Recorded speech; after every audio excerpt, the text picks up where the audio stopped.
ఈ government scheme లో ration బియ్యం అంటే చాలా ప్రతి వాడు నేను పేదోడిని అంటారు. సార్ ఇంట్లోకి వెళ్దాం సార్, పేదవాళ్ళు ఉన్నట్టున్నారు. ఎవరా మేము గవర్నమెంట్ చెప్తున్నాడా? అదే మా చెల్లుంది, మంచి అబ్బాయిని చూస్తున్నాము. మీ ఊర్లో ఎవరైనా? ఊళ్ళో ఎందుక, మా ఇంట్లోనే ఉన్నాడు నా కొడుకు. అదిగో చూడు ఎట్టున్నాడు.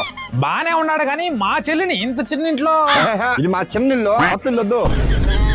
ఏం కార్లు బైకులు లేవా పిల్లోడికి? ఎందుకు లేవు? అక్కడ కారు బైకులు అన్ని మాయే.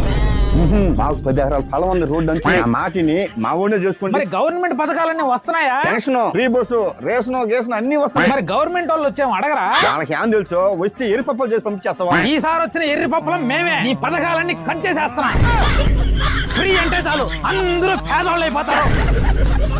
మీ ఇంట్లో పరిస్థితి ఏందమ్మా? మాకు అన్ని ఉన్నాయ్యా, మేమేం పేదవాళ్ళం కాదు. ఫస్ట్ టైం ఇలా చెప్పిన చూస్తున్నానయ్యా. ఏం చేస్తాడమ్మా మీ కొడుకు? ఆస్ట్రేలియాలో జాబ్ చేస్తున్నాడు నాయన. శబాష్. ఏదో ఒకసారి ఫోన్ చేసి మీ ఎవరితో మాట్లాడదాం. ఇదో నాయన. హలో, ఏం బాబు ఎలా ఉన్నావు? హలో సార్, నిన్నే నమ్ముకొని ఉన్నారా మీ అమ్మ నాయన? జాగ్రత్తగా చూసుకో. భలేవారు సార్.